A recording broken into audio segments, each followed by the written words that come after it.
Conexão Poder. Oferecimento Mobile Escritórios. Maior criatividade por metro quadrado. Residencial Vale das Palmeiras. Seu apartamento rápido, fácil e incrível. Tubarão Esportes. A força do esporte. Realce Persianas para os ambientes mais charmosos. E Titânia Telecom. Soluções para conectar negócios e pessoas. Muito bem, estamos começando mais um Conexão Poder para todo o Brasil pelo conexãopoder.com.br e também para a região do Médio Norte do estado pela TV Mutum SBT Canal 11 em Nova Mutum. Estamos recebendo o deputado federal Fábio Garcia, ainda no PSB, né, Fábio Sem Garcia? partido, na Sem verdade. partido, na verdade, né, porque não se filiou ainda, mas já foi destituído do PSB. Vamos conversar sobre assuntos polêmicos. Tem crise, tem mudança partidária, tem eleições 2018, tem o FEX que está entrando aí para o estado de Mato Grosso, tem reforma da Previdência, reforma trabalhista que o senhor votou a favor e deu uma polêmica danada. Vamos falar sobre isso também.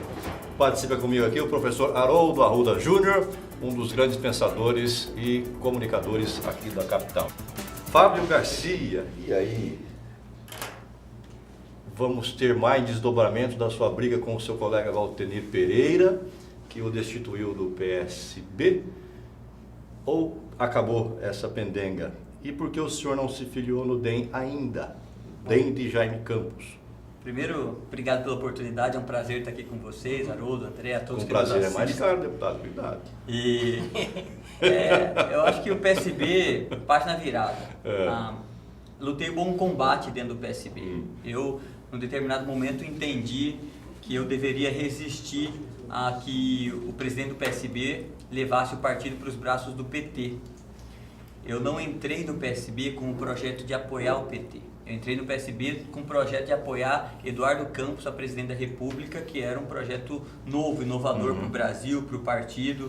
Quando Eduardo morreu, o partido ficou um tempo sem norte e depois, por conta de Pernambuco, para preservar os interesses do partido de Pernambuco, né?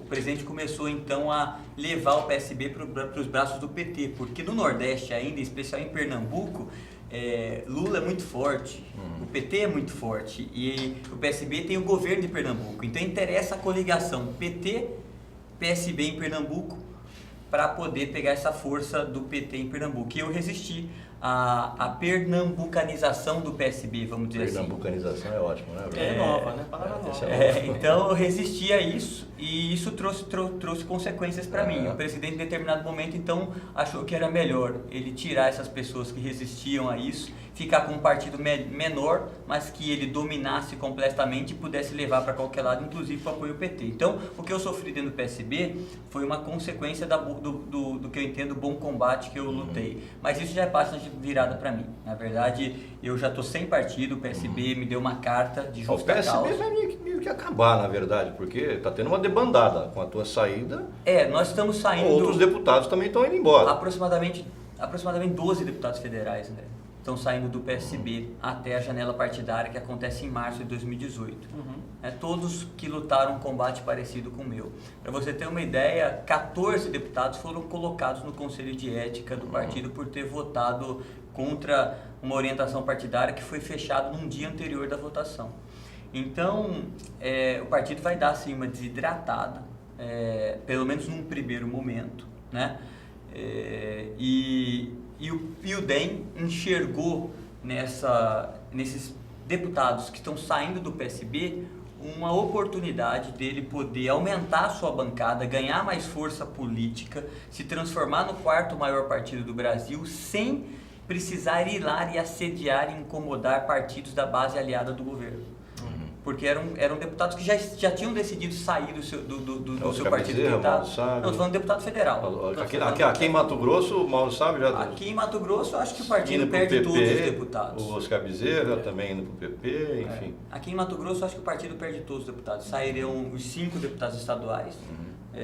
O Botelho, Adriano, O Botelho está saindo também, Max, Adriano, Oscar Bezerra e Mauro Sábio. Os 5 estaduais devem sair.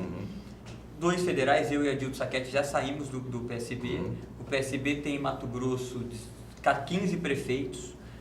Talvez fique 1 ou 2 prefeitos no PSB.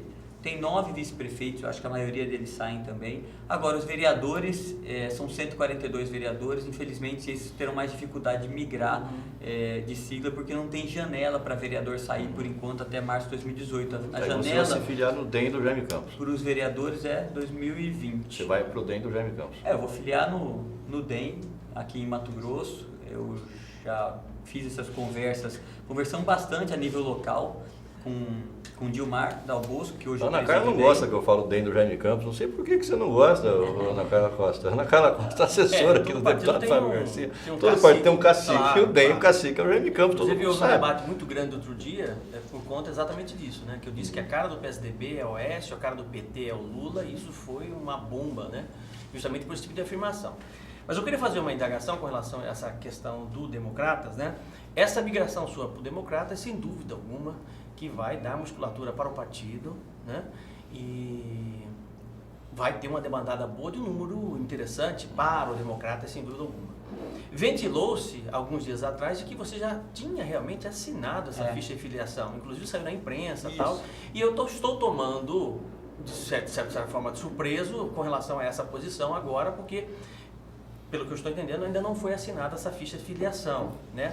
Mas tornar-se-á assinada nos próximos dias. A minha pergunta é o seguinte: eu fiz uma entrevista com o deputado Júlio Campos, né?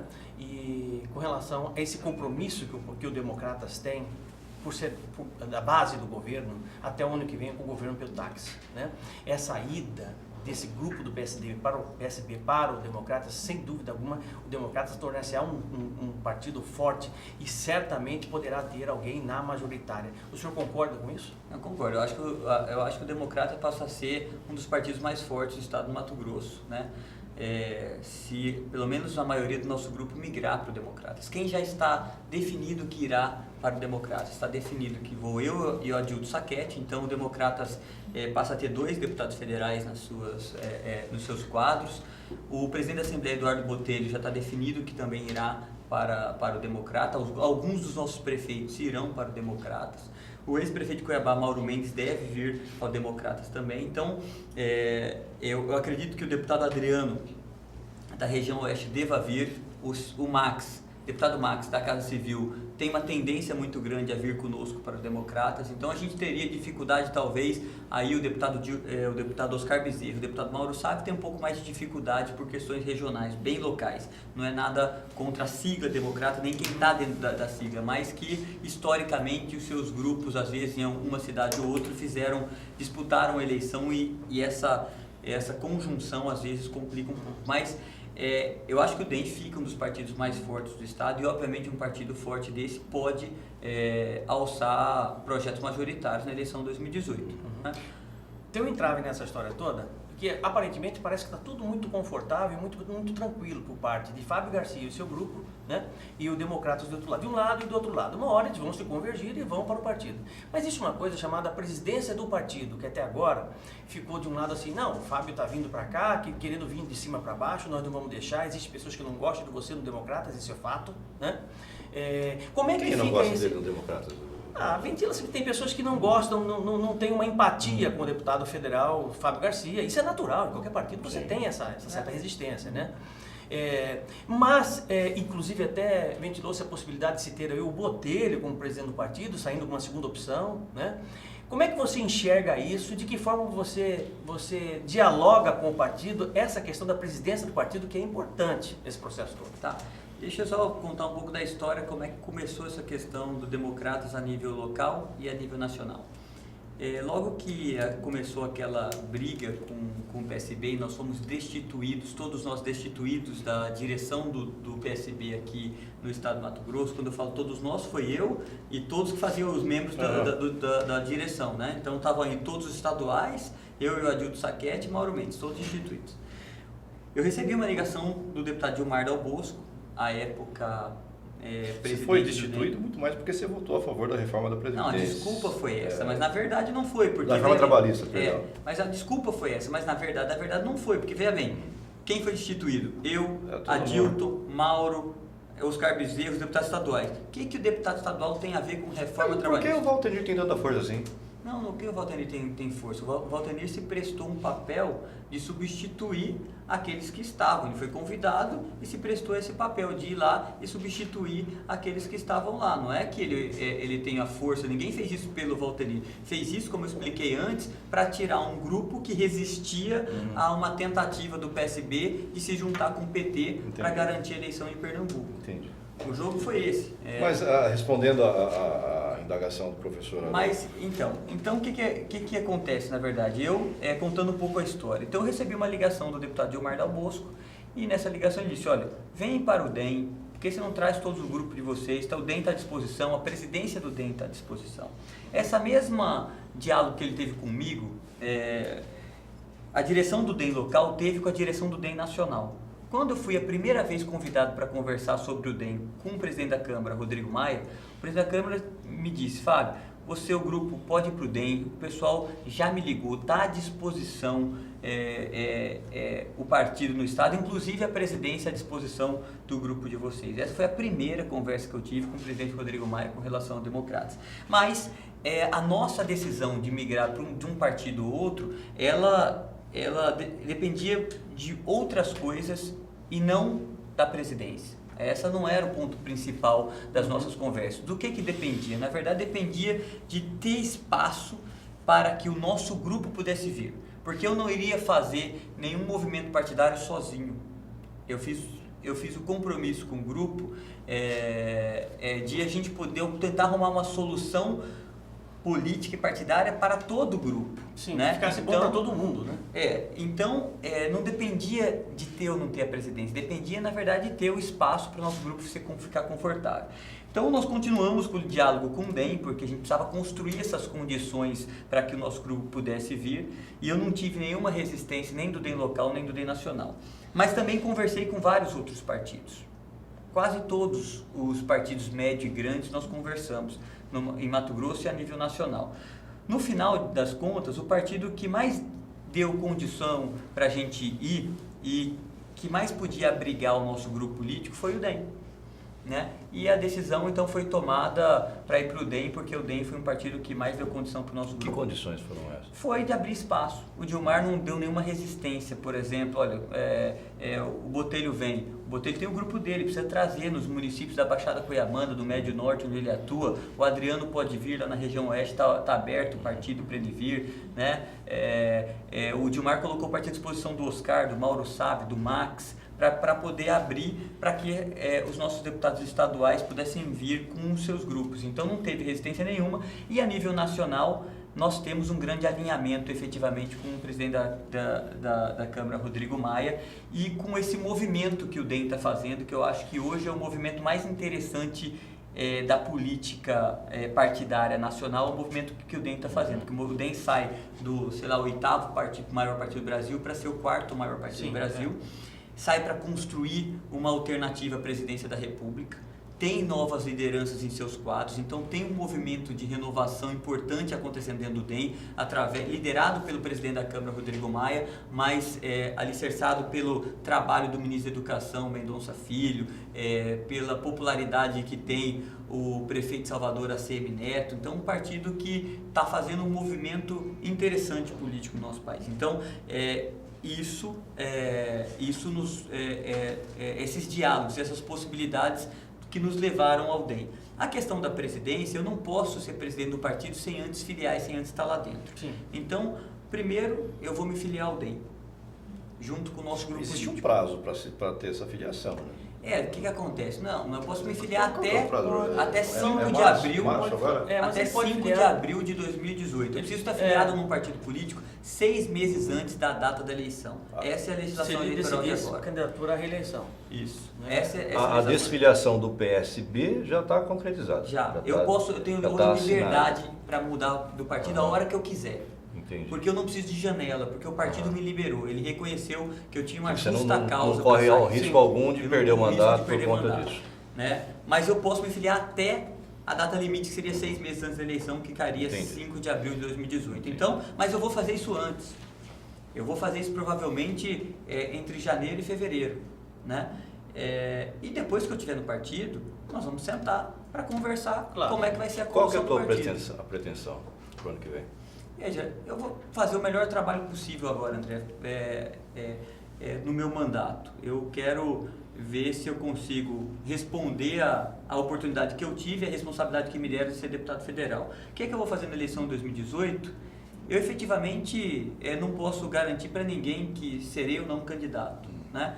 Eu estou trabalhando, na verdade, para ter condições de ser candidato a deputado federal novamente, né? Mas essa decisão de ser ou não ser candidato, ela será tomada com muita tranquilidade, com muita responsabilidade, no momento que eu precisar tomar ela, que é muito próximo da convenção do partido, que quando a gente precisa colocar nosso nome à disposição. Mas o meu trabalho é efetivamente para poder ter condições, fazer um bom mandato e aí abrir condições, possibilidade para eu poder me apresentar de novo ao pleito.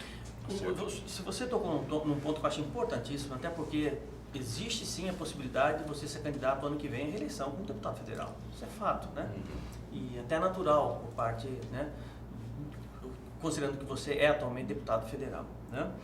Nós sabemos também que para o ano que vem nós temos um eleitor muito mais sensível em função da situação que o país passou nos últimos anos. Descrente, acho que é a palavra, descrente, né? sensível, né? Ressabiado, sensível, né? E muito mais crítico. Prudente, eu acredito, né? Por isso que eu considero que a eleição do ano que vem vai ser uma eleição muito atípica, né? Muito prudente naquilo que ele vai fazer em função de tudo que ele sofreu nos anos passados. Aí, vai ter muito voto nulo, muito voto branco, muita abstenção. Nós temos um ponto importante também, que você vai entender o que eu quero dizer. Estamos passando por uma fase em que o Brasil está vendo um governo federal, né, comprando votos de parlamentares em Brasília, isso é fato, para que parlamentares possam votar a favor da Previdência, da reforma da Previdência. Você votou acertadamente, a meu ver, na reforma trabalhista. Por quê? Uma lei trabalhista de 1941, que já sofreu inúmeras alterações, o mercado mudou, as pessoas mudaram, as novas tecnologias de comunicação e informação estão aí presentes, então foi acertadamente, e eu acho até que nós vamos colher exatamente essa reforma trabalhista nos próximos anos, né? Enfim, qual é a sua posição com relação à reforma da Previdência? Por quê? Nós temos hoje no Brasil mais de 70% da população brasileira que é absolutamente, seja por falta de entendimento ou não importa, absolutamente, radicalmente contra esse tipo de reforma da Previdência. Professor, e o senhor, como é que o senhor é a favor ou contra? Eu sou a favor. Eu sou a favor da reforma da Previdência, mas não do jeito que ela está sendo feita hoje. Eu acho que existe a necessidade de alguns ajustes, né? Eu quero saber a posição do deputado Fábio Garcia com relação à reforma da Previdência, considerando esses dados todos e a possível reeleição no ano que vem. Ok. Vamos lá, Haroldo, eu tenho dito muito isso e tenho tentado na minha cabeça deixar isso muito cristalino. Nós precisamos parar de uma cultura no Brasil de sair de uma eleição e entrar em outra. E nós não podemos conduzir nosso mandato somente pensando na próxima eleição. A gente precisa conduzir nosso mandato. Mas esse é um erro do político e da política, porque você precisa separar o processo eleitoral do seu mandato. Você precisa fazer o que você acha que é bom para o país, que é bom para o seu estado, que é bom para os seus municípios, que é bom para os seus eleitores ao longo do seu mandato e separar isso da eleição. E lá na frente e lá na frente tentar colher o fruto do trabalho e explicar o trabalho que você fez. Porque é muito fácil, é muito simples você fazer discurso, né, de projetos importantes, né, e não ter desgaste. Se eu quisesse fazer um mandato simplesmente pensando em eleição, eu subia na tribuna, falava que eu era contra a reforma trabalhista, porque ela tira direito do trabalhador, que eu era contra a política, porque é um absurdo, apesar de ser político, contra a política, porque é um absurdo que os políticos fazem. Era muito fácil ficar na tribuna falando isso e não votando as coisas que a gente precisava votar para tentar tirar o Brasil da maior recessão econômica da sua história. Corretíssimo. 14 milhões de desempregados no país. Então a gente precisa separar isso. Então, o que eu acho, na verdade? Reforma da Previdência. Nós precisamos, de fato, reformar a Previdência do Brasil. É lógico que hoje, por exemplo, a expectativa de vida do brasileiro, ela aumentou muito ao longo do tempo. E que a capacidade de trabalho do brasileiro, ela também aumentou junto com a expectativa de vida. Então, você tem uma população maior que ela é útil ainda ao país, que seria muito bom que ela continuasse trabalhando mais tempo.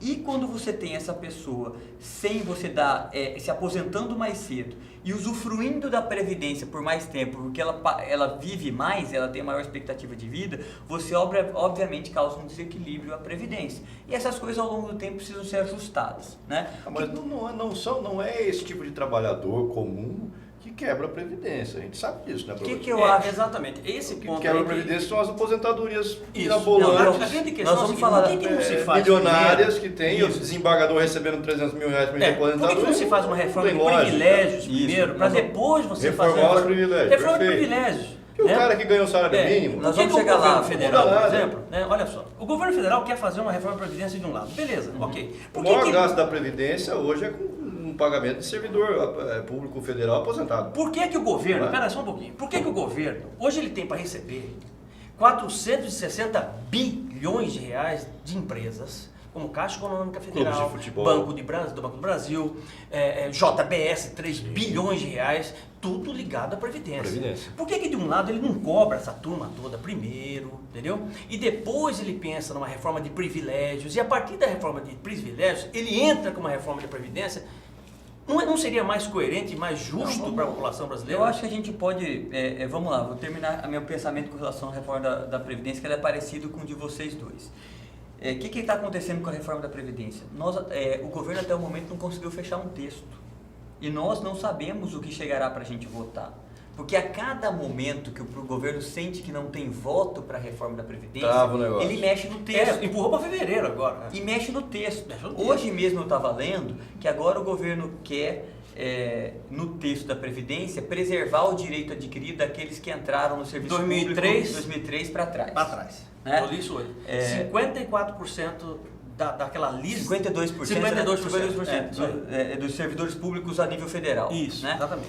Então, então a gente não sabe de fato, qual é o texto final que a gente vai votar. Então é difícil se posicionar numa reforma que você não sabe qual que é o texto. Perfeito. Você precisa saber. Eu preciso primeiro saber qual que é o No texto que eu mínimo. vou votar. Agora, desde um ponto de vista conceitual, o que eu acredito da reforma da Previdência? Eu tô reconhecendo que a gente precisa fazer a reforma. Agora, a gente precisa construir um texto que ele seja um texto que efetivamente ataque os privilégios, mas Perfeito. indistintamente. Porque quando você começa a fazer uma reforma e você fala assim, ó, tá bom, mas essa categoria tá fora, essa tá fora, essa tá fora, Aí não é só os reforma. reformados, aqueles que entram Sim. na reforma, que vão pagar o preço. Exatamente. Então não dá para ter exclusão. Ela precisa ser uma reforma justa. Aí eu defendo que ela tenha a necessária segurança jurídica e que ela reconheça o direito adquirido das pessoas. Porque, veja bem, uma pessoa que fez um concurso lá atrás e que na época que ela fez o concurso ela tinha direito a um determinado nível de aposentadoria, naquele momento essa pessoa podia escolher ou vou ser servidor público ou vou para iniciativa privada. E ela escolheu uma carreira. Exatamente. ela E escolheu lá naquela atrás. escolha dela tinha algumas condições e talvez isso tenha pesado na escolha da carreira. Olha, eu vou ganhar um pouco menos ao longo da minha carreira, Mas eu tenho segurança lá na Isso. frente. Isso, Segura. exatamente. Você foi Aí exatamente. chega num determinado momento, a gente muda isso, Você muda a regra entendeu? principal do jogo. E você não consegue Não, mas voltar para você ele e dar a não- oportunidade você não dela com mudaria- 60 anos, vai agora para a iniciativa privada, ela não vai mais. Não dá. Você não muda o Perfeito. direito Você adquirido. entendeu? Você vai mudar os que forem Você pode começar mudar daqui agora. pra frente. Então- Exato. então- Olha, o que não dá também, deputado e professor, aposentadorias onde o aposentado morre e o benefício fica para o filho ou para a filha. É o caso de militar, se não me engano. Tem caso Aí a militar, filha caso não de pode, embargadores se a também. filha não se casar, ela recebe ad eterno essa aposentadoria. Aí tem muita filha de militar que casa, mas não casa e continua recebendo Continua recebendo. aposentadoria. Pois quer é, dizer, Exatamente. isso é fraude, muito- né? e é É muito fraude, comum. ou não é, professor? É fraude e é Sabe? muito E comum. continua recebendo, né? E Porque é recebe lá 30 mil reais, 40 mil reais por mês. Eu não posso casar, mas eu vou morar junto. Tá pouquinho, casado, né? um pouquinho Amigado mais. com fé, casado é, né, professor? E aí, professor, burla a lei e recebe a aposentadoria. A Passa anos, inconsistência, Está errado. a inconsistência no texto causa dois efeitos. Um é a dificuldade de nós mesmos sabermos o que eles vão querer que a gente vote, para a gente ter um posicionamento muito claro. Dizer, ó, isso eu apoio, isso eu não apoio, porque esse texto está mudando desde que ele começou. Ele começou um texto duríssimo, ele vem se abrandando, tentando construir, ganhar voto, né, com o abrandamento do texto. Vai ajustando de Esse é o acordo número com um. a... O segundo é que aí você comunica mal. Porque você trouxe um texto esse texto que trouxeram lá atrás já não é o texto que está hoje, mas só que na cabeça das pessoas a reforma da Previdência é aquilo que se falou inicialmente. Não, já mudou. Né? A massa ainda acha que a reforma da Previdência é a reforma que vai fazer ele trabalhar mais não sei quantos anos, não vai se aposentar nunca mais, não sei o que, não sei o que. Então, porque a oposição está plantando isso. Isso, né? e o governo não fecha o texto para poder comunicar o texto adequado. Exatamente. Uma vez que ele tem o texto fechado, fica fácil votar. Fica fácil comunicar, né? E decidir o voto. Então, agora, o que eu acho, efetivamente? Eu acredito que nós não vamos ter ambiente para votar a reforma da Previdência. Vai ser difícil uma reforma dessa dimensão, que afeta a vida das pessoas nessa magnitude, ser votada em ano eleitoral. Tá.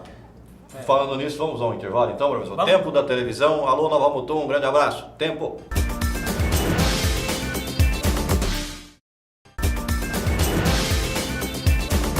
Muito bem, voltamos com Conexão Poder para todo o Brasil através do conexãopoder.com.br, para a região médio-norte do estado através da TV Mutum, SBT Canal 11, entrevistando aqui hoje o deputado Fábio Garcia, sem partido, quase um demo. Quase um demo, né? Democrata. Um demo, né, professor? Sem dúvida. Estávamos falando da reforma da Previdência. O senhor está propenso a votar a favor dessa reforma? Não, eu disse que a ele Vai reforma defender vem, o texto, né? o texto vai virando um Frankenstein. Eu disse que eu só posso manifestar quando conhecer o texto definitivo que nós vamos votar. Como está hoje, o senhor votaria a favor ou contra? Não, acho que ainda tem muito ajuste, o governo está tentando fazer, por isso que não tem voto. Por isso que não tem voto. Como o texto está hoje, eu não votaria. Perfeito. A reforma trabalhista Ele precisa. votou a favor. Não, perfeito. Eu acho que A reforma trabalhista está não, correta, como o professor falou no A reforma trabalhista é primeiro importante bloco. deixar claro. Veja, essa é uma reforma que foi feita, é uma modernização da lei trabalhista, como o professor Haroldo disse aqui. Uma lei que foi criada em 41 e depois Getúlio Vargas, as depois alterações foram em feitas plena Segunda Guerra Mundial. via edição de normativas. Né? Mas assim, vou dar alguns exemplos da reforma trabalhista como ela adequa. A pessoa é proprietária de um restaurante ou de um bar ou de uma lanchonete. E todo mundo sabe que o movimento nesse tipo de estabelecimento ele acontece intensivamente nos finais de semana. Então ele precisa aumentar o número de atendente, de garçom, de cozinheiro exatamente no fim de semana para atender aquela demanda. A legislação anterior impedia que ele fizesse isso, ele teria que contratar essas pessoas. Na carteira, Na verdade, já recolher fundo de existia. garantia, Clandestinamente, o sistema já existia. Aí então ele tinha que colocar aquelas pessoas contratadas o mês inteiro, como se trabalhasse o mês inteiro e ficar com aquelas pessoas ociosas o tempo. O que eles faziam? Não contratavam. Ele contratava na clandestinidade. Eram informais. E aí, quando o trabalhador é contratado informalmente, ele não tem nenhum direito trabalhista. Nenhum. Bom, o que a reforma trabalhista diz? Olha, se existe essa demanda, contrate. Mas você é obrigado a fazer um contrato de trabalho. Isso. E neste contrato de trabalho, você vai garantir ao trabalhador 13º, direito mínimo, né? férias, FGTS, os direitos trabalhistas. E se a gente chegar agora, a partir da reforma trabalhista, do seu estabelecimento, e você tiver alguém trabalhando na informalidade, a multa é 4 vezes mais pesada que era antes. Exatamente. Sim. Então, ela moderniza para combater a informalidade, para estimular também o setor empresarial, os pequenos empreendedores ou os grandes, a empregarem num país de 14 milhões de desempregados, para que a gente possa resolver esse grave problema do Brasil. Essa reforma, que é uma modernização, ela já está começando a dar efeito. O Brasil, por exemplo, o balanço entre número de desempregados e empregados no mês, no CAGED, ele dá um saldo positivo de aproximadamente 200 mil novos postos criados nos últimos 3 ou 4 meses. Se você pegar como referência, por exemplo, André, deputado Fábio Garcia, se você pegar com o aparecimento das novas tecnologias de informação e comunicação, a demanda por home office é gigante. Gigantesca.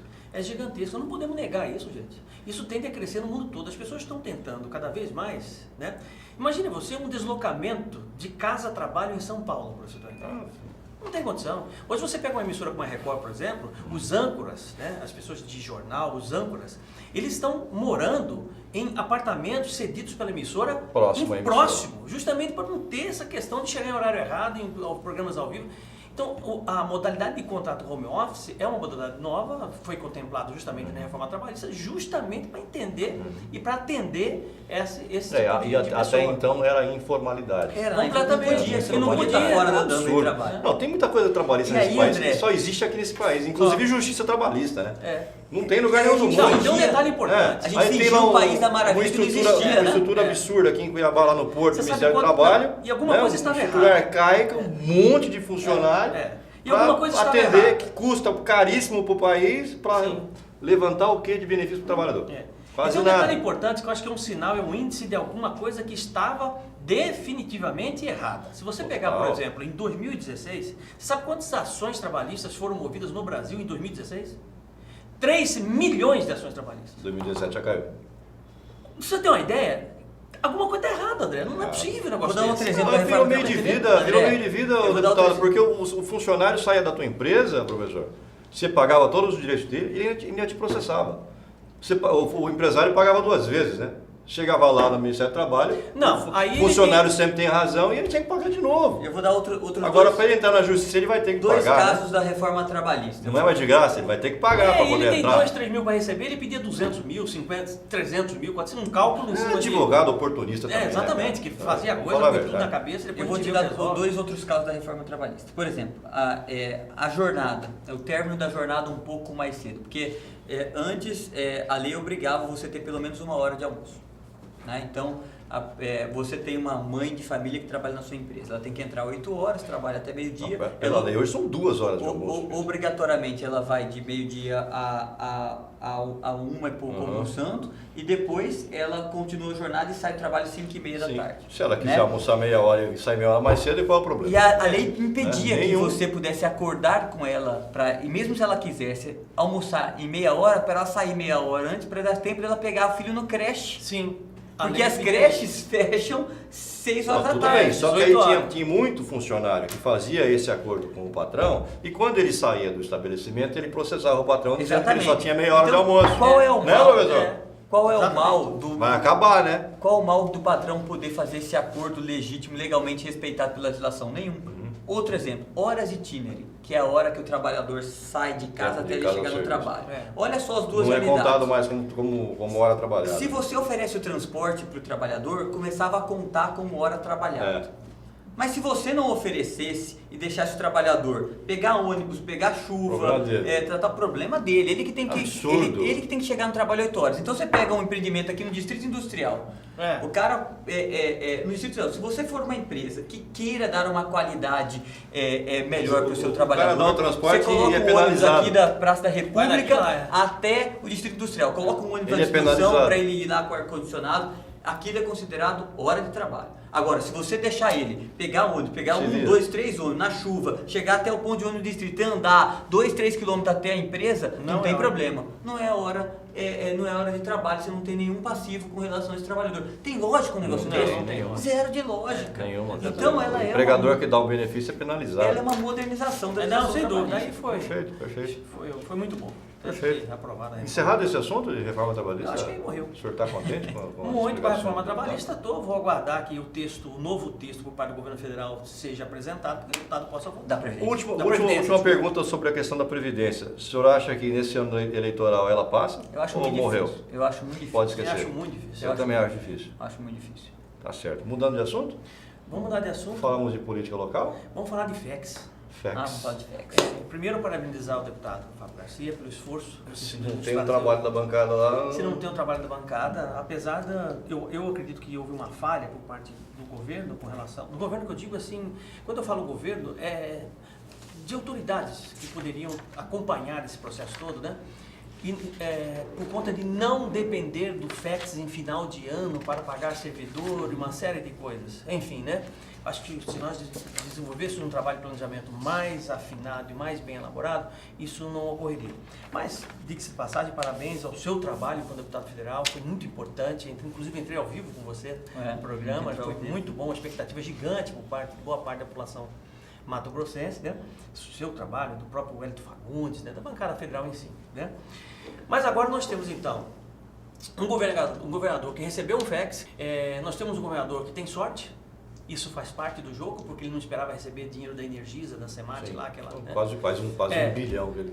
Mário Mais vai lá, bate na mesa e recebe Conab, mais uma grana, 110 milhões, quer dizer, um montante de 900 milhões, quase $1 bilhão que o governo recebe, né? E ele precisa tratar desse dinheiro muito bem daqui para frente, principalmente com relação às coisas relacionadas à área da saúde. Se tem uma dificuldade muito grande de se tratar isso, né? E agora vem a questão polêmica dos equipamentos, da emenda, né? Que era para comprar equipamentos, agora não vai comprar mais, agora querem alugar os equipamentos do novo pronto-socorro municipal do Cuiabá. Qual é o seu entendimento com relação a isso? Bom, vamos lá. Primeiro, FEX, na verdade, agradecer os elogios, mas eu fiz o meu papel como deputado federal, aproveitei, na verdade, a proximidade com o presidente da Câmara para pedir para ele pautar este projeto, né? E foi uma luta para pautar, porque você imagina, chega no final do ano, 2 medidas provisórias trancando a pauta, um monte de parlamentar pedindo que seus projetos prioritários fossem pautados, a gente acabando o ano. E com a expectativa de votar a reforma da Previdência. Então tinha que limpar a pauta para votar a reforma da Previdência. Aí eu emendo uma pergunta, por que se espera chegar sempre no final do ano para poder ter essa correria do FEX? Porque o governo sempre só quer pagar isso no final do ano. A gente recebe o FEX desde 2004, há 12 anos. A gente só um ano virou, né? Sem pagar. Só 2014 Foi 2014, virou. o governo Dilma, se não me engano. Isso. Calote. E aí, no ano que eu fui coordenador da bancada, nós conseguimos receber o FEX de 2014, que estava atrasado, e recebemos o FEX de 2016. Nós recebemos naquele ano. Foi tudo junto, né? Recebemos 2 vezes o FEX. Era governo Petax, né? Era Pedro, 2016. Não devia acabar esse negócio de FEX, não? Eu acho que sim, isso é um absurdo. Eu fui fazer devia acabar. Devia acabar isso aí. Não, acabar como? Acabar, não tem que ficar o governo esperando para receber. Não, nós temos que receber mais do que é o crédito que eu tenho que ir lá de Pires na mão, pelo amor de Deus, me paga. Pois e outra, o valor é muito pequeno, poderia ser muito maior. 10% do que o Estado perde com imposto. Eu fui estudar essa questão. Não poderia ser muito maior. Deveria ser. Deveria ser pelo menos 1 bilhão, porque o Estado poderia arrecadar 5 bilhões. Aí o povo fica e não arrecada, aí recebe 400 milhões, não dá nem 10%, de Pires na mão lá, ô Temer, por favor, me paga. Ora, tenha essa paciência, né? Olha só, quando a lei Candir, acabar com esse negócio, depois é direto na conta do Estado e acaba com isso aí. Quando a lei Candir foi criada, os estados em geral no Brasil, eles eram ressarcidos em 50% da renúncia fiscal, que é dos impostos que eles deixavam de arrecadar por conta da lei Candir. Hoje, os estados, eles fazem uma renúncia fiscal de aproximadamente 35 bilhões e recebem 3,9 bilhões. 10%. Entendi. 10%. Antes era 50%. Isso porque em 2004 foi criada este auxílio financeiro às exportações, que é o FEX, que não é obrigatório, que ele é voluntário, foi criado um ano, e aí há 12 anos a gente todo ano tem que aprovar uma lei ou uma medida provisória para autorizar esse pagamento e o governo federal pagar. O Tribunal de Contas da União determinou que o Congresso Nacional legislasse sobre o ressarcimento da Lei Candir. Então foi feita uma comissão mista no Senado, entre Senado e Câmara, onde o senador Wellington Fagundes foi o relator dessa comissão, para poder definir de fato o ressarcimento da Lei Candir. Ele definiu um ressarcimento de 30 e poucos bilhões de reais, que é o que os estados deixam de arrecadar. Esse relatório foi aprovado, mas você me pergunta, você acha que ele foi aprovado na comissão, mas você fala, você acha que ele vai ser aprovado no Congresso? Não vai ser. Porque quando o governo foi lá, nas audiências públicas dessa comissão, dizer se eles deviam algo para os estados com relação à Lei Candir, eles falaram não. Nosso entendimento é que a gente não deve nada. Nada. Que a gente passa o que a lei prevê e a gente não deve passar mais, porque a Lei Candir traz um benefício para os estados, é movimentar a economia do estado. Esse é o entendimento do governo. Então, enquanto o governo tiver esse entendimento, a gente não vai conseguir aprovar uma medida dessa. Uma medida para que se aumente um pouco o percentual do repasse, pelo menos? Não, porque o governo não quer e o govereno tem força. E veja bem, quais são os estados mais afetados pela Lei Candir? 10%. Quais são os estados mais afetados? Mato Grosso, Paraná, que tem uma mineração forte, Minas Gerais, Goiás. Aí você pega os estados do Nordeste e São Paulo, por exemplo, tem menos exportação de produto primário, Sim. não são afetados. Então fala o seguinte, ó, tá bom, nós vamos passar para o Mato Grosso, para o Pará, para o Goiás, tira da gente e passa para eles. Você acha que nós vamos conseguir aprovar isso? Olha o tamanho de cada bancada. Nunca. Não tem. E o governo ainda Sem puxando chance. contra. Nós temos 7 deputados federais, São Paulo tem 70. Então, assim, a discussão que Pode se ser assim. abriu... Como é que faz, né? Não faz. A discussão que se abriu no Congresso Nacional, na verdade, é... Então vamos acabar com a Lei Candir. E cada estado E vamos legisla taxar o sobre agronegócio. suas exportações. Não é taxar não, cada estado legisla. Perfeito. Legisla, diferente. Ninguém está falando que vai taxar. Só que dá então a Aí teria autonomia que que hoje taxar. o governo federal tem, dá essa autonomia ao estado.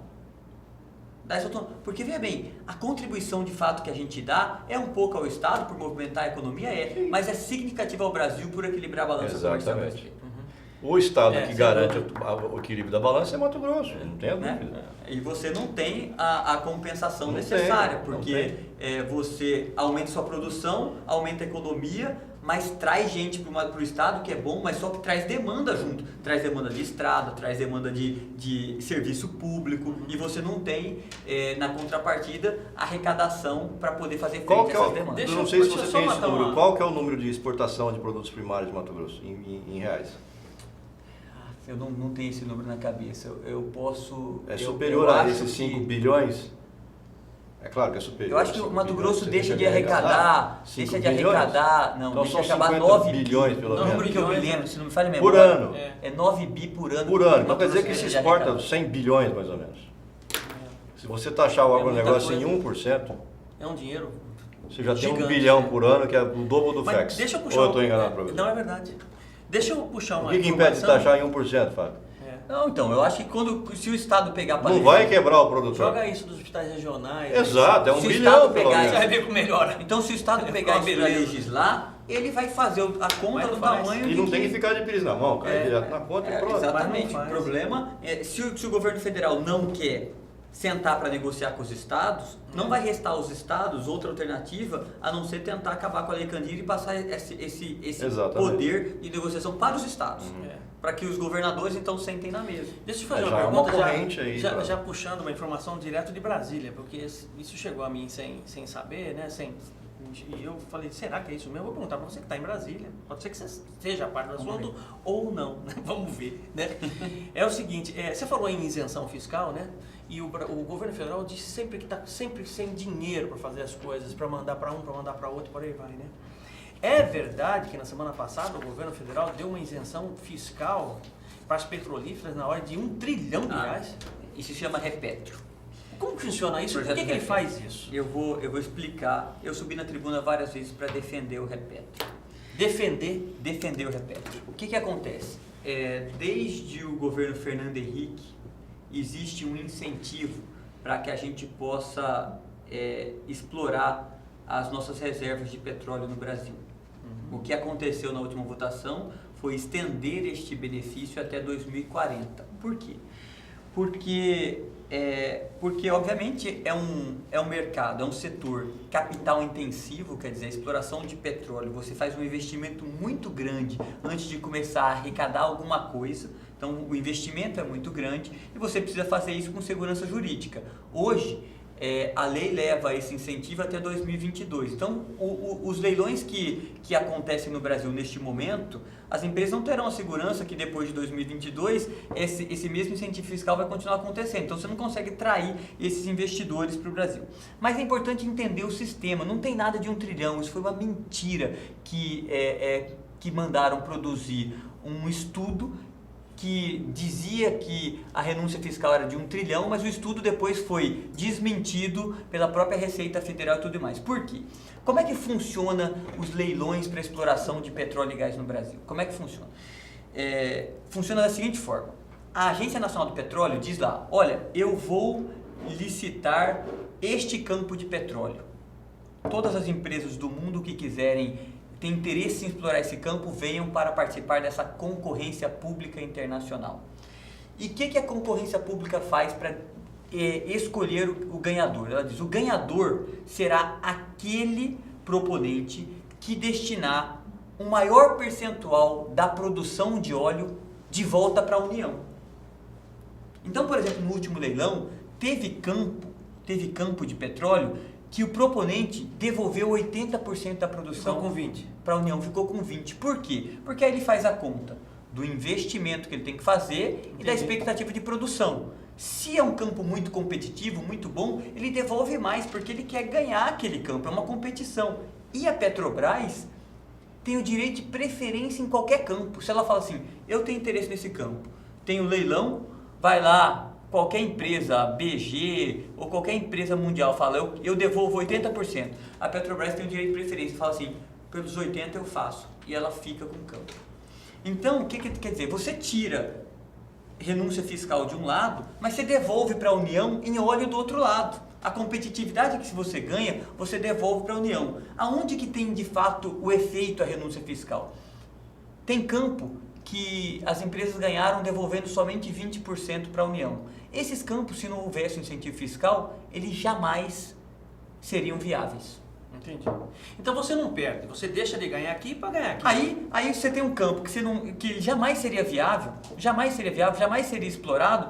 Você está perdendo o quê? Você está fazendo renúncia do quê? Do quê? De nada, porque não ia ter investimento ali. Então ela é uma medida, mais uma medida na verdade, para você viabilizar aquilo que não teria viabilidade, para você poder gerar emprego no país e fomentar uma cadeia importante, porque a tendência mundial é efetivamente renovável.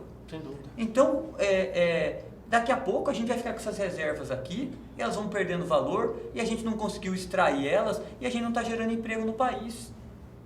Então, mas esse monopólio da Petrobras é um monopólio burro.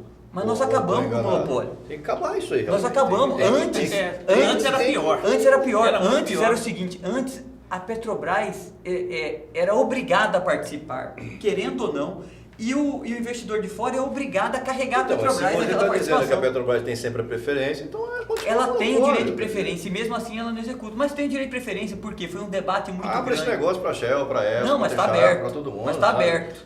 Ela só não tem... Está aberto. Hoje já é muito melhor que antes. Antes a Petrobras era obrigada a participar. Aí nós somos obrigados a pagar R$ 4,20 no litro de gasolina. Mas a gente já melhorou. Para cobrir o buraco da Petrobras. Porque quando era do governo do PT... Cobrir a roubalheira da Petrobras. Quando era do governo do PT... era obrigada a Petrobras participar. Sim. Obrigado. E aí a empresa tinha que carregar a Petrobras na sociedade, senão mas não podia entrar no Brasil. Sem a Petrobras, nenhuma empresa... O preço da gasolina aumentou 4 ou 5 vezes nos últimos 30 dias. Quer dizer, quem que aguenta pagar R$ 4,20 no litro de gasolina? Para quê? Mas então isso foi o repetro, foi uma medida que foi aprovada e eu defendi porque, na verdade, eu acho que uma das prioridades para o nosso país, neste momento, é a gente poder gerar emprego e voltar a movimentar a economia do Brasil. Então, acho que é uma medida boa. Com isso, o Brasil atraiu no último leilão 500 bilhões de investimentos.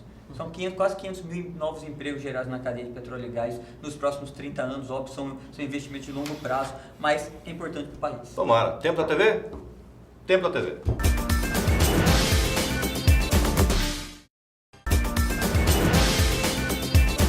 Muito bem, voltamos com o Conexão Poder, recebendo o deputado federal, eu ia falar estadual, estou te rebaixando, deputado federal Fábio Garcia, sem partido. Também participa comigo o professor Haroldo Arruda Júnior, um dos grandes pensadores aqui da capital. Haroldo Arruda, do programa Opinião, da TV Pantanal. TV Pantanal. Rede TV em Cuiabá, canal 22. E esporadicamente eu estou na notícia de frente lá, quando o Antero não também, pode, eu tô também, lá, notícia de frente na TV Record. TV Record. Vila Real. Vila Real, desculpa, TV Vila Real. Que é do mesmo grupo, né? É, do mesmo grupo. Bom, eu tenho perguntas aqui Vamos lá. de WhatsApp. Pergunta enviada pelo jornalista Ed Mota, de Nova Mutum. Ed Mota. Por que vamos falar da questão partidária. A questão é essa, voltando lá no primeiro bloco. Por que esse seu comportamento, essa sua postura em relação à filiação partidária? Por que só serve à presidência? Qual é a realidade dos fatos? É o fundo partidário? Pergunta Ed Mota. Essa mesma postura do senhor não é igual à postura do deputado Valtenir? Ah, tá. Bom, Ed, eu conheço o Ed Mota. Quem não conhece Ed Mota? Não, na verdade, como eu disse aqui, eu não estou colocando a carroça na frente dos bois. Então, eu vou me filiar ao DEM e nós vamos discutir depois a direção do partido, depois que eu estiver lá dentro. A única questão... O senhor não vai só se for ser presidente? Não, essa questão já está pacificada. Eu já fiz o compromisso de ir ao DEM. né? E vou lembrar bem a diferença do meu caso para o Valtenir, como eu disse. Eu fui convidado para ir ao DEM, e eu fui convidado tanto pelos líderes do DEM locais, como pelo presidente do DEM nacional, para assumir a presidência do partido. E no PSB foi muito diferente, nós nunca convidamos o Valtenir para ir para o PSB como grupo local, né? Então tem uma diferença gigantesca, uma coisa não tem nada a ver com a outra. E eu estou dialogando com o DEM há muito tempo, tanto a nível local como a nível nacional. Eu já estive na casa do Jaime, na casa do Júlio, com o Dilmar, diversas vezes conversando sobre o partido. No caso do Valtenir, ele entrou no PSB sem falar conosco. Eu encontrei o Valtenir na madrugada anterior a ele entrar no PSB, e ele não me falou que estava vindo no PSB. E passou meses depois que ele entrou no PSB, ele não me procurou para falar que ele já estava dentro do PSB. Então, uma coisa não tem nada a ver com a outra, como eu disse aqui. Eu estou entrando para o DEM, espero entrar para contribuir, para agregar num partido político, formar um partido político forte, assim como a gente fez no PSB aqui no estado do Mato Grosso. Como é que está a tua relação com o Valtenir, relação pessoal? Veja, eu tenho uma relação... Quando o senhor o encontra lá no Congresso, o senhor manda escolher para onde ir, para ir ou passa batido? Desvia dele. Não. Eu cumprimento, minha educação impede... Diz assim, o senhor quer ir ou para? Escolhe. É assim que você faz lá com ele ou passa batido? Ignora o. Minha educação impede de passar por uma pessoa e não cumprimentar. Claro, essa pelo pessoa, amor de Deus. Mas eu tenho eu de fato tenho... Tá na cara, tá fazendo assim lá. De fato eu tenho minhas diferenças de pensamento e principalmente de atitude com relação ao deputado Valtenir. Muitas das atitudes que ele tem eu não teria. Né? Então nós somos pessoas que dificilmente a gente consegue conviver no mesmo partido político. Né? Eu teria muita dificuldade de conviver no mesmo partido com o Valtenir. Já fiz muitos enfrentamentos com o Valtenir. Fiz enfrentamentos dentro do partido, vocês sabem, foram públicos. Fiz enfrentamentos também na bancada por posicionamentos que o Valtenir tomou, por exemplo, de tentar mudar a emenda de bancada para a saúde pública nas costas de toda a bancada, que eu jamais faria com a bancada. Então, eu tenho minha forma, minha atitude, ele tem outra. Aí ele sempre ficou na cara de ficar em cima do muro, né? Mas No episódio da Dilma ele foi... Quando ele não está, né? Quando ele não está. Difícil, né? Outra pergunta que sobrou aqui. Momentos importantes, mas às vezes ele não está presente. Exato, Né? mas Ele proposital. está com isso, né? está com aquilo, sei lá, exato. não aparece. A pergunta do advogado Eduardo Maon. Eduardo. Como é que um socialista vira um liberal em 6 meses? Vamos lá. Essa pergunta do Eduardo é interessante. Maon. Maon é campeão. Ele é um advogado Maon. Maon. Maon é um cara muito inteligente, né? É muito inteligente. Eu entrei no PSB, num projeto, que era o projeto do Eduardo Campos, como eu disse aqui. O projeto do Eduardo Campos era um projeto de modernização do Brasil. De transformar o Brasil um pouco mais eficiente, ainda que esse projeto pudesse ser longe do socialismo tradicional, vamos dizer assim, né? Mas ele tinha um projeto diferente. Se você pegar o programa de governo do Eduardo Campos, ele era um programa que trazia para o país eficiência. Obviamente que ele não abandonava a causa social, mas ele era um programa que trazia eficiência. Quando o Eduardo morreu, o PSB, então, como eu já disse aqui, perdeu um pouco o norte, depois quis se aproximar ao PT. Aí eu não pude mais ficar no PSB. Mas eu acho que o Eduardo toca num ponto importante. Na verdade, com 35 partidos políticos, ou 32 com representatividade na Câmara dos Deputados, os partidos não conseguem se firmar nas suas ideologias, né? Então, a pequena reforma política que a gente fez, que ela foi limitada, mas ela pelo menos avançou num ponto. Ao proibir coligação a partir de 2020, o caminho será uma redução considerável dos números de partidos do Brasil. E isso é o primeiro caminho para que os partidos possam se firmar na sua ideologia. Mas eu tenho que confessar que eu tenho muito mais afinidade com a ideologia liberal do DEM do que a ideologia do PSB, partido que eu fazia parte antes. Frederico Parma pergunta: Frederico. O senhor deixou alguma dívida de campanha em 2014? O Fred. Fred, você está devendo pro Fred, deputado? Fred. Não, tá. A Laura cobrou, já, né? A Laura cobrou. Mandou, a gente pergunta, né? Fazer o quê? Sim, a ZF prestou serviço para mim, eu tenho uma dívida com ele, essa dívida está declarada nas minhas contas, ele sabe disso. E o senhor pretende quitar isso? Eu acho que eu vou quitar, nunca deixei de quitar nenhuma Em dívida minha na minha 2014, vida. vai para 4 anos, deputado. mas é que eu preciso conseguir É a crise. reunir condições para quitar, mas vou quitar. Aí, Fred, ele vai quitar. Vamos falar de eleições de 2018? Vamos falar de eleições de 2018. Vamos deixar o WhatsApp de lado. Nós tivemos um cenário interessante nos últimos dias aí, o Ibope fez pesquisa, aquela coisa toda com relação ao cenário para eleições de 2018, apontando o atual governador Pedro Táxi como líder em todos os cenários, com uma exceção, né, quando se coloca Blairo Maggi nessa eleição, vamos supor, de 2018, né, em que aí o governador passa da segunda colocação e o Blairo assume a liderança, né? Também mostra que existe sim um carinho muito grande da população, né? E uma proximidade, uma aprovação muito grande do ex-prefeito Mauro Mendes, né? Mas entre Mauro Mendes sair candidato ao governo e o Jaime, então já estou tentando projetar lá na frente, né? Sair ao Senado e o Jaime sair ao Senado e o Mauro sair ao governo, qual a leitura que o deputado faz com relação a essa dobradinha, essa possível dobradinha para 2018, que sem dúvida alguma fará diferença, poderá fazer uma grande diferença na eleição do ano que vem? O Mauro já disse que não vai disputar Senado, né? Pois é. Né? Já está botando a cabecinha para fora ali.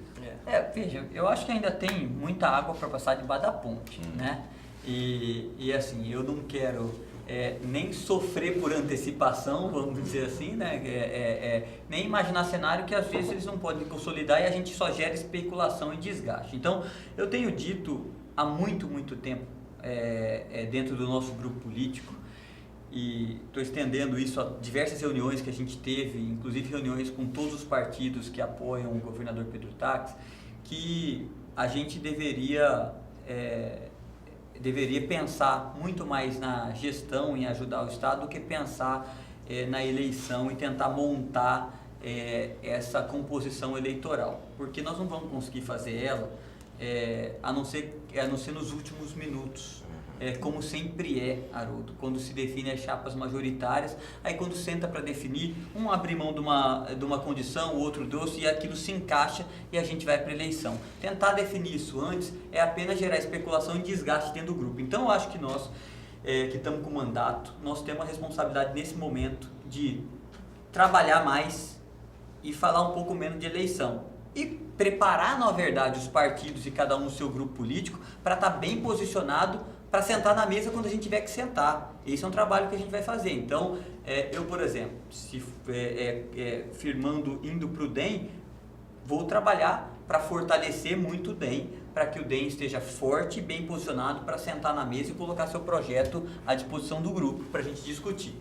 Mas eu não quero antecipar cenário, eu não quero antecipar disputa, porque eu não sei se ela vai haver lá na frente e vai gerar simplesmente um conflito desnecessário dentro do nosso grupo político. Mas o deputado pode ao menos opinar por um outro assunto também, que eu acho que é muito importante, né? Que é a questão do VLT, né? Pois é, o VLT, tudo indica que foi uma promessa de campanha por parte do governador Pedro Táxi, foi judicializado lá atrás, enfim, um monte de entraves, houve uma tentativa por parte do governo estadual de resolver esse grande impasse, que causa um prejuízo mensal na ordem de R$1,5 milhão todo mês aí por conta desse VLT, mas o governo estadual tem condição de não entregar ele rodando 100%, mas de fazer um bom encaminhamento desse VLT para o próximo, ou para ele mesmo, que seja reeleito, ou para um próximo governador. Qual que é a sua, de que forma você acha que o governo deve tratar essa situação, que sem dúvida alguma está ali guardada na cabeça do cidadão mato-grossense ainda? Eu acho que a gente precisa colocar uma pedra nessa história do VLT, definitivamente tomar uma decisão. Vamos terminar ou não vamos terminar esse projeto? A última informação que eu tenho é que o governo lançará um RDC, um regime diferenciado de contratação, para poder tocar. De novo esse negócio? O governo termina a obra e a iniciativa privada explora. O que falta do VLT, né? Já não era RDC? Era RDC, era. Se for um novo RDC, né? Porque vai descontratar a empresa atual, então vai contratar outra, vai descontratar a empresa atual, vai contratar outra, um novo regime de contratação. Em vez de fazer isso via concorrência pública, 8666, vai fazer via regime diferenciado de contratação. O que eu, por exemplo, que eu não conheço ainda, Haroldo, sinceramente, os números do VLT de verdade. eu não conheço. Talvez a Secretaria de Cidades, o secretário Wilson já tenha isso, porque ele tem lá dentro uma pessoa que implantou o VLT do Rio, que é o Piccoli, né, e trouxe para dentro da secretaria para tocar esse projeto. O Piccoli é um engenheiro competente, já tocou diversas obras no setor de energia elétrica, por isso eu conheço o Piccoli, e ele trabalhou no VLT do Rio, certamente ele tem esses números. Mas o que eu não conheço é quanto vai custar para terminar o VLT, da onde vai vir esse dinheiro e mais, quanto vai custar para manter este VLT rodando, porque se não houver participação do governo nessa história para rodar, porque não pra vai mim, funcionar. assim, no mundo inteiro, você sabe melhor do que eu, que tem que existir a mão do governo, o subsídio de governo para esse sistema funcionar. É isso que me preocupa. Isso que me preocupa também. Por isso que eu queria saber a conta, porque... Tem um mosquito aqui. Queria saber a conta do VLT, porque a gente vai ter que bancar, quer dizer, as pessoas... A população. Nossa. Vai ter que bancar este VLT, por conta de qual que é o tamanho dessa conta para a Sim. população, e já que a gente está com esse negócio parado, né, ou vai tocar, ou nós vamos mudar de modal, vai mudar, vai ser BRT, não vai ter subsídio. Essa conta alguém já fez e eu gostaria de conhecê-la. Na verdade, pra tomar, você quer ficar a par do estudo de viabilidade do VLT, ou seja, números Quer dizer, dele. um estudo que meio, já meio e deveria fim, ter né? sido quer feito dizer, lá porque, atrás. assim, porque para mim, veja bem, óbvio que é importante o investimento que foi feito, mas muito mais importante do que foi feito é o que vai ter que pagar para frente. Porque a decisão você toma, olha, tá bom, aquilo já foi feito, eu não consigo desfazer mais. Já está feito. Agora, Já daqui foi. para frente, eu tenho quais opções? Eu tenho a opção de continuar o VLT, isso vai me custar tantos bilhões e por ano vai me custar mais tanto. Então, essa conta é de tanto. Ou eu tenho a opção de mudar o modal, para tão, isso vai me custar tanto e Por também... que não e se por ano- entrega para a iniciativa Tá aqui. privada? Não, e o deputado Toma levantou aqui, um ponto termina, o importante, porque a custo é gente fica seu, pegado se nos vira, bilhões lá de trás. se vira e Não, explora. O deputado levantou um ponto importante, que é o seguinte: eu acredito, né, e conversando com o Wilson Santos, né, já entrevistando outras pessoas envolvidas nesse processo do VLT, que existe uma leitura por parte do governo, existe um entendimento por parte do governo com relação a esse entrave que é o VLT, até a feitura dele, até o término da obra. Pronto, o VLT está pronto. Mas e daí para frente? Tá entendendo? Para funcionar esse Quem sistema. vai operar o sistema? Quanto Quem vai custar? operar o sistema? Quanto Quem vai custar fazer a isso? manutenção? Realmente, eu não tive acesso a esse tipo de... Outra, os vagões já chegaram aqui, vai fazer 4 anos. Tá Está lá, Tão tentando. abandonado praticamente. Exatamente. Então, assim, Só no Quer dizer, WD-40. às vezes se daqui a 4 anos, vamos supor, no futuro próximo, ficar pronto, esse sistema está obsoleto. Ou eu estou enganado? Porque o que eu estou E é querendo um dizer? traçado único feito só É um para A gente traçado não pode único. ficar apegado simplesmente no investimento que foi feito. Não, isso aí já lá foi, atrás. perdeu. Esse já Olhar foi pra frente. feito. Assimila o golpe e toca para A frente. finanças tem um conceito que fala custo afundado, né? já era. Já foi Perdeu, feito acabou. aquilo. É igual você compra uma casa e você fez um investimento na casa. De repente essa casa começa a ter um monte de problemas, você tem que fazer uma reforma grande. Fala assim, puto, mas eu Derruba a casa e faz outra.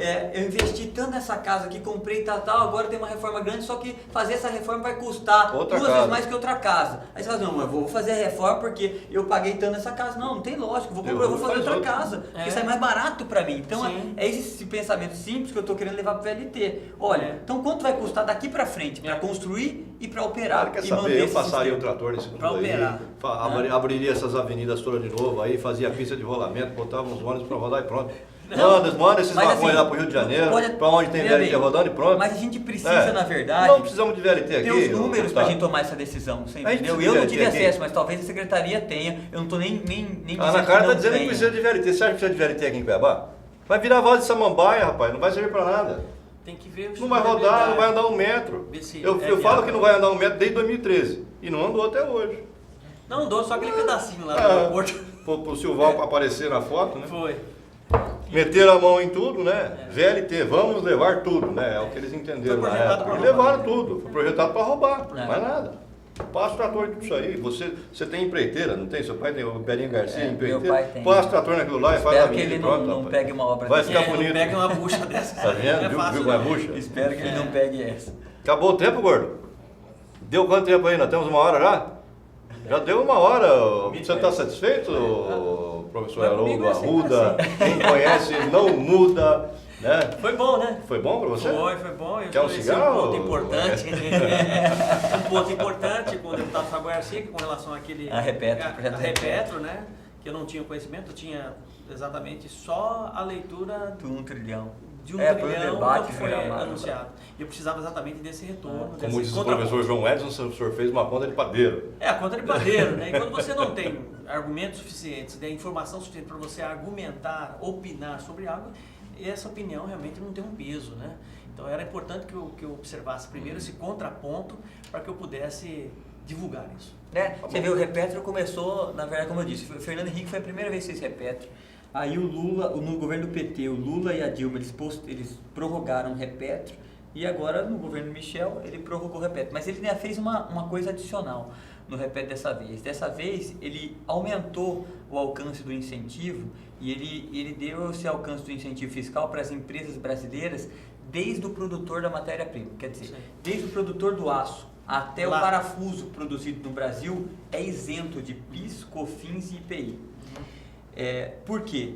Porque exatamente para poder dar competitividade para as empresas nacionais para fornecerem para o Repetro, Sim. para as empresas que fazem parte do setor de óleo e gás no Brasil. O problema é que a oposição... Falando, por exemplo, do VLT, existe uma isenção fiscal, por exemplo, por parte, no caso em Chicago, por exemplo, tem um VLT que funciona muito bem. Existe uma parceria do Estado com essa empresa de energia para que ela tenha um percentual da isenção do imposto para ela poder fazer essa parceria com a operadora do VLT. O consumo de energia é gigantesco. Esse que é gigantesco. Então, quer dizer, barateia justamente a passagem do VLT, isso em Chicago funciona há mais de 100 anos. Então, mas aqui foi baseado no projeto É, de Chicago, só que seria aqui usaram as esperar- duas últimas sílabas só. Né? Então, né? Inclusive eu falei Esse sobre é o isso problema. alguns anos atrás, né? Esse é o A necessidade problema. de se fazer um projeto que pudesse contemplar a Energisa, né, com relação à VLT.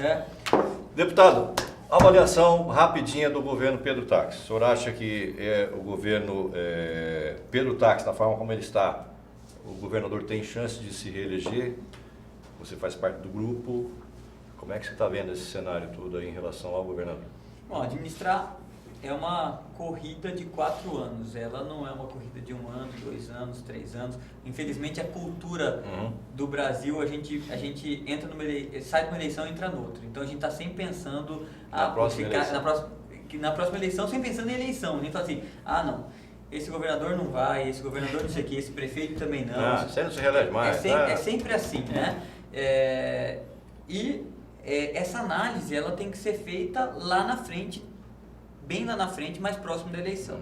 Então, eu acho que ainda tem tempo, tem água para passar debaixo da ponte para a gente fazer uma análise da viabilidade eleitoral. O que eu tenho, como eu já disse aqui, eu tenho debatido aqui no nosso grupo. Você não tem uma opinião formada sobre a viabilidade eleitoral ainda? Ninguém pode ter, porque não terminou o mandato e não estamos no processo eleitoral. Ninguém pode dizer é ou não é.